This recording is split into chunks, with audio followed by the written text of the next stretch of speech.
Հիմա փորձենք նախ շատ ուրախալի է օրվա մեջ էլ կներեք Վարուժան ջան, օրվա մեջ էլ հիմնական մասը ընթերցանությամբ էր անցնում, լուրերն էինք հետևում, նոր բաներ էինք այս տարիքում ու կյանքում սովորում, աղոթական կյանքի մեջ էինք հիմնական իմաստով, նաև գրություններ փորձում էինք առավելագույն ժամանակը օգտագործել, կարծես մեր վանքի պատերից ներս լինենք այն մտածումով, որ բոլոր հոգևորականները երազել են առանձին իրենց աղոթական վիճակի մեջ լինելով, արտադրող լինելով ապրել։ Կարծես այդ նույն հոգեվիճակի վերադարձնել ու փառք Աստծուն։ Չեմ կարող չհարցնել այդ բարագայում ինչպեսի խցակիցներ են Միքայել Սրբազանը եւ Արշակ Սրբազանը, իրենց ջերմ բարևներ Սրբազան հայրերի։ Շատ մեծ ողջույններ։ Կյանքը գիտեք, երբեմն լայն ժամանակում մենք իրար գնահատում չեն գնահատում, բայց երբ որ նեղության մեջ այսպես նեղացված, ոչ թե նեղության մեջ, մենք մի վարքյան նեղության մեջ չենք եղել, բացարձակ ոչ էլ անազատության մեջ միջի այլոց։ Վերագնահատում ես այդ եղբայրությունը։ Առաջին պահին զգացին կարծես եւ արտահայտվել ենք, բոլորս էլ անկախ իրարից ընդ որում, այսինքն առանց պայմանավորվելու,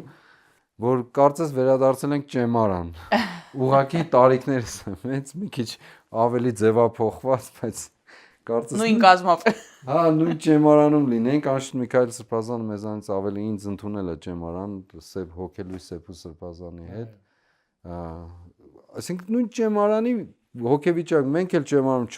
4 օկեանոց սենյակ ունենք, կամ ավելի լայն մեծ սենյակներ ունենք։ Նույն հոգեվիճակ եւ վերագնահատելու, վերաճանաչելու միմյանց դե ինչ էլ որ լինի, մեկս մյուսի տարածքն ենք մուտք գործում։ Մենք էլ միայնակ ապրած մարդիկ ենք, սովոր չենք կիսելու, ինչքան էլ եղբայրությունը խորը լինի, այդուհանդերձ կենցաղը իր ասելիքները ունի ամեն դեպքում, բայց ասում եմ ամենամեծ բանը տեղի ունեցավ վերաճանաչելու, վերագնահատելու մեզ, մեր եղբայրությունը գնահատելու, մեր ճանապարհը, մեր ամենամեծ խնդիրը, մեր այսօրվա իրականությունը այլ աչքերով միասին տեսնելու։ Սա շատ կարևոր կարծում եմ, այս մարդիկ մտածեցին մեզնից խլել են ինչ-որ բան, իրենք խլել են այս չարագույժ իշխանությունը, իրենք խլել են այո իմ կենսագրությունը, խլել են մեր կենսագրությունը, ես չեմ դադարելու դա ասել, խլել են կենսագրության 40 տարին գրեթե, բայց իրենց անխելքության պատճառով ինչ որ իմաստով հարստացրել են մեր կենսագրությունը այս կալանավայրի ճանապարհով անցնելով։ Իրականում հետաքրքիր ձեր ասացի շուրջ ինքս էլ երբեմն մտածում եմ, որ ինչ են խլել մեզնից եւ դա ոչ ներել, ոչ հնարավոր է ներել, ոչ մոռանալ, ոչ համակերպվել։ Ես էլ միշտ այս ազգային դաշտի ձևավորմամբ եմ դա մտածում, որ ամեն ինչ խլել են մեզնից, մեր հայրենիքն են խլել, մեր հպարտությունն են խլել, չգիտեմ, մեր անհոգ երջանիկ օրերն են խլել, բայց տվել են ազգային դաշտի վերաձևավորման հնարավորություն, որը հիմա տեղի է ունենում, այսինքն ես ձեռք եմ բերել ընկերներ, պայքարի ընկերներ, ում ձեռք չէի բերի, ում չէի ճանաչի երբևէ, չէի իմանա, որ այսպիսի մարդիկ կան մեր շուրջը, եթե չլիներ այս ամեն ինչը։ Եվ երևի պատահական չի, որ այս ամեն ինչից իրենք վախենում են, ձեզ էլ կարծես թե Միքայել Սրբազանից եւ Արշակ Սրբազանից արագ առանձնացրեցին,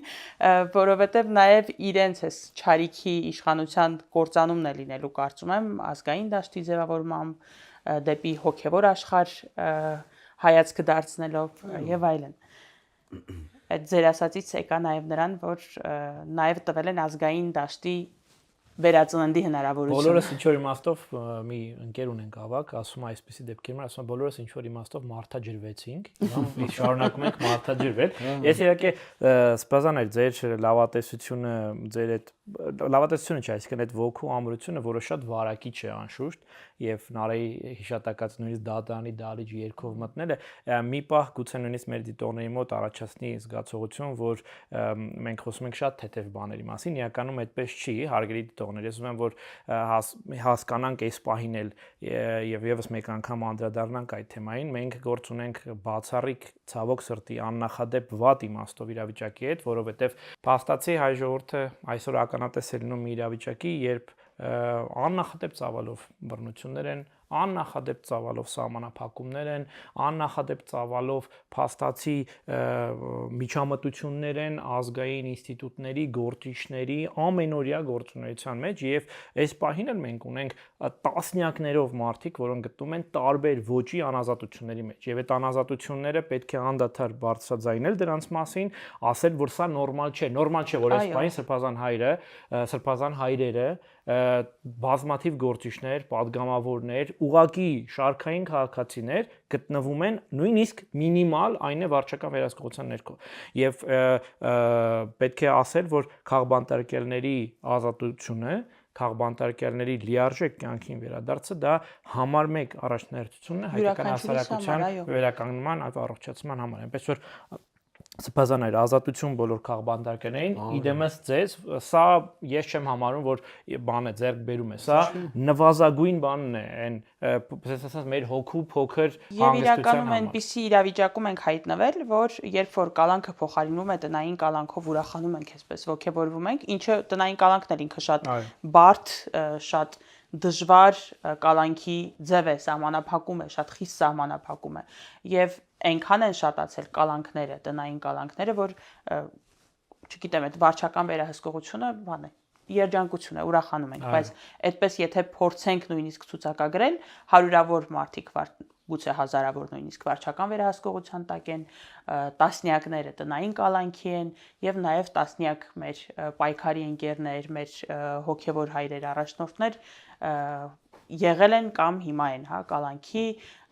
վարչական վերահսկողության տարբեր այսպես սահմանափակումների տակ գիտենք որ նաեւ Ռուսաստանից եկած հոգեվոր հայրերին էլ թույլ չեն տվել վերադառնալ ծառայության